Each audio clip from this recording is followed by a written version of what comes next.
so will he please call the roll call? Ms. Duncan, Here. Mr. Hopkins here, Ms. Moore, Here. Ms. Robertson. Here. Ms. Trujillo, Absent. not here. Dr. Dooley. Here. Mr. Edlund. Here. And Ms. Burns. Here. Okay. Next is the adoption of the agenda. Going to have a motion to adopt the agenda. Also do it. And a second? I'll second it. Okay. Oh, Okay. Ms. Duncan, Aye. Ms. Moore. Aye.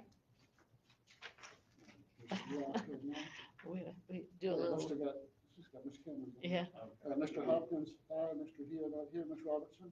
Aye. Will you please stand and we'll pledge of allegiance?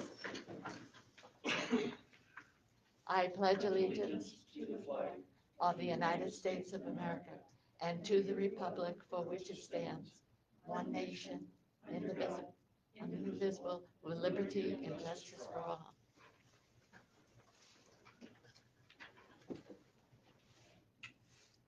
All right.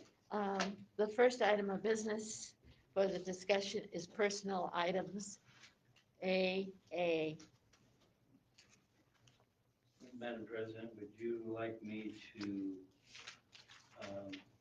just keep going through all the personal items? Okay, thank you. Okay. First of all, this is the first time since the shutdown that we've had a study session because we were worried about proximity of people. And I appreciate the fact to be able to talk about some of these things before the actual board meeting on Wednesday night. Everything has changed as far as in your board book, it's personnel item 1. The first item deals with approval of fall intersession teaching staff. Next week is technically intersession. No, the following week. Next week is the last week of the first quarter. This week is last week. And so we are looking at intersession being different, much so the same with the fall semester and the fall first quarter as we had in the past. We have a need, in our opinion, for intersession type work, but we don't know. We don't want to bring the students in for that intersession yet, so we're still going to propose that be an online intersession. And we're going to make it available we have one teacher for K1. That'll be Carolyn Rodriguez. Alice Cadiz we're recommending for 2-3 intersession. Rayleigh Melendres 4-5. Richard Brigadone for 6th grade. Casey, Mr. Babu for 7-12. He's been working with some of those kids at this time. What it will look like is basically teachers will give, if the board selects these teachers Wednesday night for intersession, they'll be paid $25 an hour.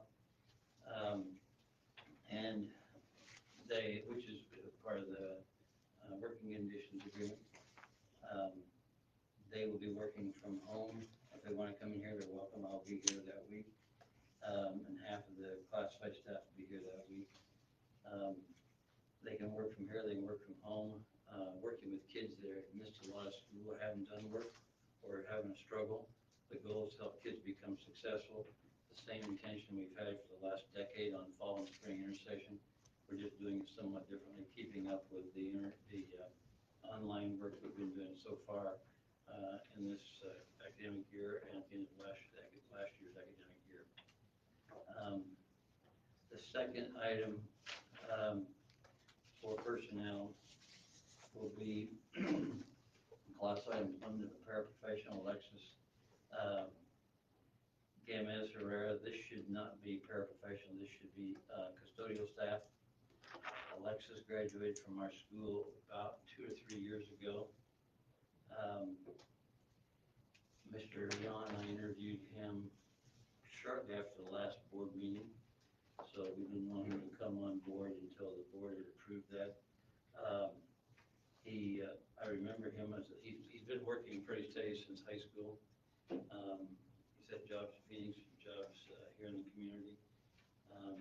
I remember him as a student. His reference checks were all very positive. They're all different degrees of good. He was a good kid. He was a very quiet kid. So I think he'll be a decent employee. Depending on the need, we'll probably use him mostly for custodial, but we may start him out with maintenance for a while, so he learns some skills in the trade areas that can help do that work if needed. Area administration will recommend his employment. The next person I have not met, Mr. Edlund interviewed and did reference checks for a parapro for Bethany Morale.